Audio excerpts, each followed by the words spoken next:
Hello, visionaries. How are you? Welcome to Vision Possible. Butch Hartman here. We want to help you make your daydream your day job. And I love that slogan because it's not just a slogan. I guess a slogan is the identifiable phrase people associate with your brand or whatever. But I just love that phrase, make your daydream your day job. Don't you want to get paid for doing what you love? I think that is the most exciting thing ever. I get to do what I love every single day of the week. Every hour of the day, I get to do what I love. I get to draw cartoons. I get to create entertainment. I get to produce amazing projects. I get to work with incredible people, especially my family, and build a legacy. And it's just, I can't even tell you how amazing it is. You have to experience it to understand it. Those of you that have been experiencing something like that, working on what you love, I'm so excited for you because it's only going to get better if you stay focused on your vision. Hey, and welcome to Vision Possible. You're a visionary. If you're watching this right now, congratulations. I know you're a visionary, but now I'm just confirming it and affirming it. I'm affirming the fact that you're a visionary because you have great plans and ideas and just things that you want to do that no one else has done. Well, maybe someone has done something similar, but no one's going to do it like you. And that's the exciting thing about being here at Vision Possible. I want to encourage you to make your daydream your day job. We have some amazing teachers on this platform and hopefully some more coming up in the future. And who knows, maybe you could even be one in the future if you play your cards right and get that vision going. And you'll have stuff to teach people. And that's who we can use. People that have been there, who have experience, who've learned. And we want to make sure we have people here that can teach you. So here we are. If you're looking at my room behind me, and you look at any of the previous videos I've done here in this very same room, the room looks different because I have repainted the room. And I love this new look of the room. It's much lighter. My room was a darker color for many years. And the cool thing about this room is it's my office at home. It's my cartoon office. It's where I get to imagine and draw and write and do all these amazing things. I have all my action figures here. I actually have less of them here now because I had to move all of them. But you know, we had some painters come in and paint. I just didn't have time to paint. I don't like painting stuff either. It just takes too long. But the painter we had come in and do this did a great job, but I love the lighter feel. And I hope you like it as well. Let me know what you think. Sometimes you got to switch things up. If things are getting stale, sometimes it is good to switch up the environment that you're working in. You know, this environment was so creative for me for so many years, and it still is. The environment has not changed. It's still the same physical room, but I guess the vibe of the room has changed because of this lighter color. In fact, I'm just getting back in here because we had the room painted, and then my wife and I have been traveling, not kidding, for 4 weeks. But we would come home every week. We would travel Thursday through Sunday, come home till Thursday. Thursday through Sunday, we had like 3 or 4 big events we had to go to and some conferences. And it's really, the month of October 2021 for my family has been such an empowering month because we went where we felt we needed to go. You know, the stuff I'm doing now, I was at Nickelodeon for 20 years. I don't know if you know that about me. If you do, if you're just finding out, I do these cartoon shows. I did a cartoon called The Fairly Odd Parents. I did a cartoon called Danny Phantom. And I did 2 other cartoons, one called Tough Puppy, one called Bunsen is a Beast. And just had a great time making those shows. They were, a couple of them were very big hits on Nickelodeon. Very blessed, very grateful. Never take it for granted ever. Have some amazing fans across the world. I am just thrilled beyond belief about the career that God has led me to accomplish over the course of my life. I give God all the credit for my career. Yes, I did the physical work here on the earth, but God worked all the things in the spiritual for my benefit, as He will do for you as well. So, you know, if you give it to Him, you have to give it to Him, though. Sometimes we try and hold on to it ourselves and do it ourselves. We have limited knowledge, though. You know, we're only on this earth for a few decades, and then we're gone. And yeah, maybe 7 or 8, 9, maybe even 10 decades you're here. That's really not a lot of time when you think about it. And to think that we know everything, or to even assume we know everything, is the height of arrogance. And I am the first to admit I don't know everything at all. So I give a lot of my cares and a lot of my, I guess you would say, a lot of decision-making to the Lord. I do. That's what I do. And I hope that you are able to at least take some of the burden off yourself as well when you're moving towards your goal, because that's one thing you have to do. Our strength is very limited. As human beings, our strength is limited. We get tired very quickly.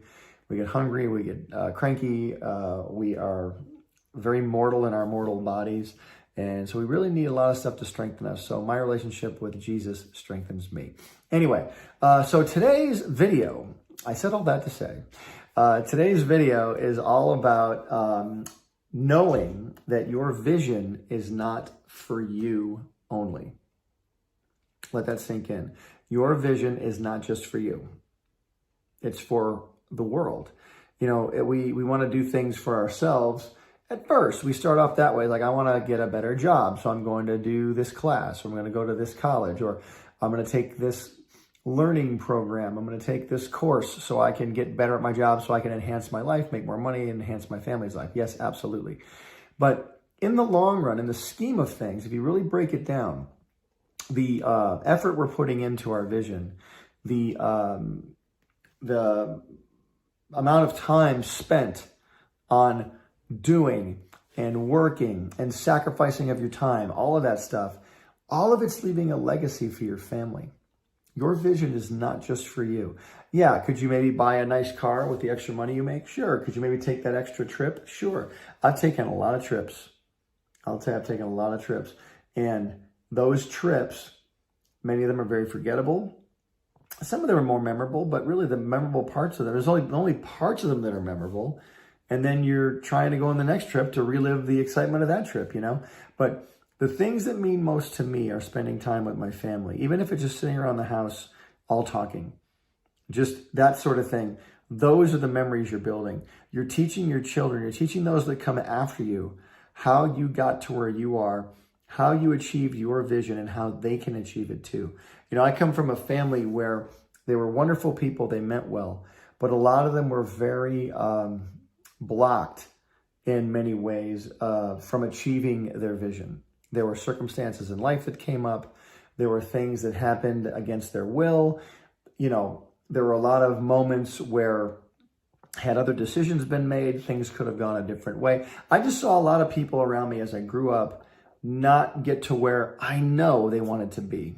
And as a kid, it sunk into me that I don't ever want to be in that situation. I want to at least go for it. And I'm not saying these people didn't go for it. I know they went for it. But I do know a great many of them were stopped in their forward motion because of circumstances. And either they didn't know how to control, or they were afraid to go to the next step, or just confused about what to do now. I mean, there was a lot of factors. I'm not pointing the finger at anybody because they were wonderful people. But as I grew up, I went, you know what? I'm going to try everything I can to make sure that I at least can know in my heart that I tried everything there was to achieve my goal and achieve my vision. And I didn't know why. I just knew there was a drive there. But as I got older and as I started, you know, succeeding at my chosen profession, which was animation of all things. How many animators do you know? Not very many, probably, but or ones that make a living at it, actually. But there's a lot, but it's not like, you know, other professions. It's a very small industry. But as I got older, I started realizing, you know, this vision that I have, you know, to put a cartoon on television that millions of kids watch when they grow up. You know, and I get these comments all the time online. I get people that recognize me in public, which is wild. I'm very grateful. It's a wonderful, humbling experience. But when I meet someone who recognizes me in public and they come up to me and they're like, Mr. Hartman, I love your cartoon. You made my childhood. I've heard these exact words. Your cartoon helped me get through some very dark times in my life. And I just wanted to thank you. You want to just bust out crying right there in front of them. To know that a cartoon that I thought of and developed and worked hard on and actually managed to get on TV, to know that that affected some kid I had never met and will probably affect kids I'll never meet ever in my life. This cartoon will be around long after I'm gone. And to know that my vision affected people that I'll never meet just is the height of, it's a humbling experience. It just humbled me so much, and I'm just so incredibly blessed and grateful to know that that happened. And yes, you know, can it be a lucrative job? Absolutely. Can you make money at it? Of course. It's wonderful to make money. It's wonderful to make a living doing what you love. That is the, I guess, the surface thing we all want to do is make money. Because you need money in this world. You need money to get by. You need money to pay bills. You need money to buy a cool, Superman. Where is it? Right there. A cool Superman action figure like that one. I want to spend all my money on action figures. But you really want, you want things in life. But that's the surface of it. The surface is the money. The deeper stuff, the stuff that goes down into the soil, that again will be here long after you're gone, is the stuff that you plant using the talents and gifts that you've been given. Your vision is not just for you. It's going to affect generations of people. And that's what you have to look at. Let's say, for example, in fact, let's look at Superman for a second, right here, Superman. The two guys who created the character of Superman, Jerry Siegel and Joe Shuster, they were young, like 20-year-old guys back in the 1930s who needed a job. They were working for a newspaper. They were coming up with comic book characters. None of them worked. And they had this one story about the Superman. And that spiked some interest. And so they said, hey, we should do another one. The publisher said, do another one. And so that one got even more interest. And then, lo and behold, they started coming up with this character who eventually became Superman. And that character's been around for almost 90 years. And you're talking millions of dollars in comic books, merchandise, toys, movies, you name it. There's Superman stuff. And, it affected me when I was a kid. I grew up loving the character of Superman because I love what he stood for. He stood for justice and truth and the American way and all that stuff. And I love that stuff. And, as a kid, and I love the fact, of course, he was super strong and had superpowers, but I just love the ideal of Superman. It was so cool. Anyway, that influenced me. And they never met me. Jerry Siegel and Joe, I can't even say their names correctly without tongue twister. Jerry Siegel and Joe Shuster, I never met them, but their creation affected me. Your creation is going to affect somebody, probably hundreds, maybe thousands of people. Ray Kroc, who perfected the McDonald's hamburger process. He didn't invent the process, but he perfected it and sold it and got it out to the public. Look how McDonald's has affected the world. Say what you want about McDonald's, but they're a pretty successful company. Other companies, Xerox, Amazon. Let's go right to Amazon, my gosh. And when you break Amazon down to its core thing, it's a shipping company. They ship things. But they're not just a shipping company. They're a shipping company, and they're a store, and they're a service. They do all these incredible things, and they do it for everybody in the world. I mean, the way they've expanded and the way they use the internet in its early phases, before anyone even really understood the internet. It's just, again, but look how that's affected. It's changed the world. Apple Computers has changed the world. I was going through, when I was moving all the stuff out to paint this room, I was going through my desk drawers. We were moving the desk and everything. I found my old iPod from the year 2001, a 20-year-old iPod. Doesn't work right now. I got to figure out how to charge it. But you're like, my gosh, this iPod changed the world. It changed the music industry. When you could download music from the comfort of your own home and not have to go to the record store, although I do miss going to the record store. I do like going to the store. I grew up in an era where you went to the store. I do like getting out of the house and doing that stuff. But, but just to know that, you could invent something. You could write something. You could paint something. You could draw something. You could act in something. You could do something that can change the world. So know that your vision is not just for you. It is going to affect people. There's negative visions out there that affect people too.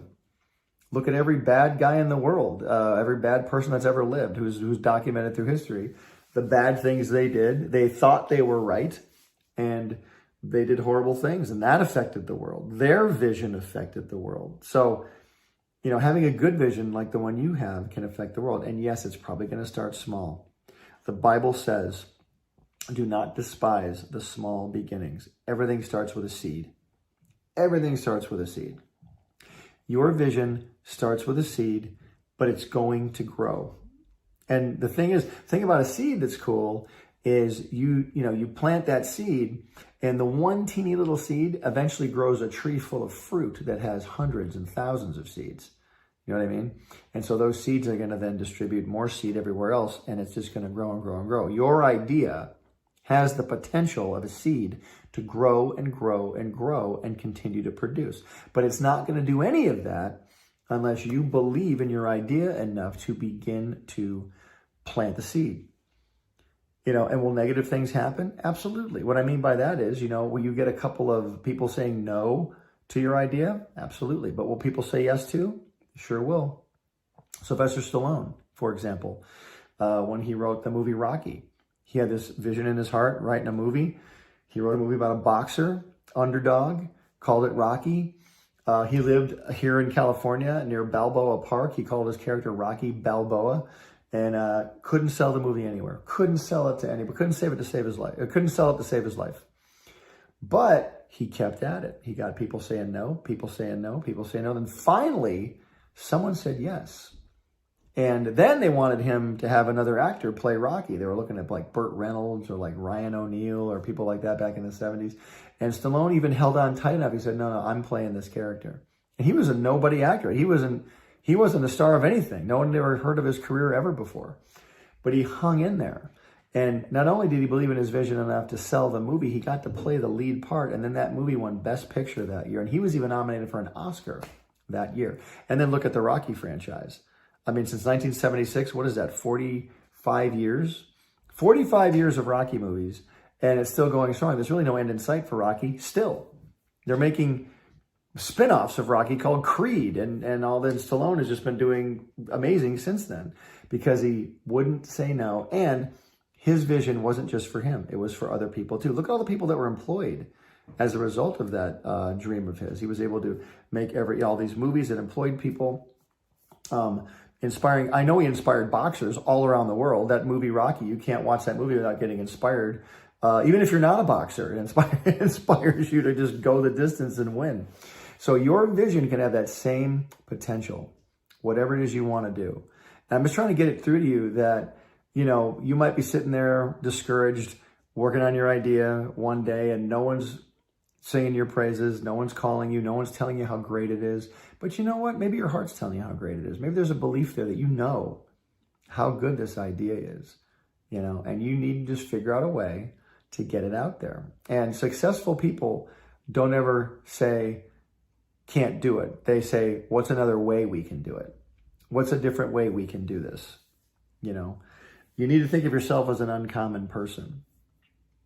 The common person does it the way everybody else does it and gives up and, gets discouraged and begins to believe negative things that people say about them.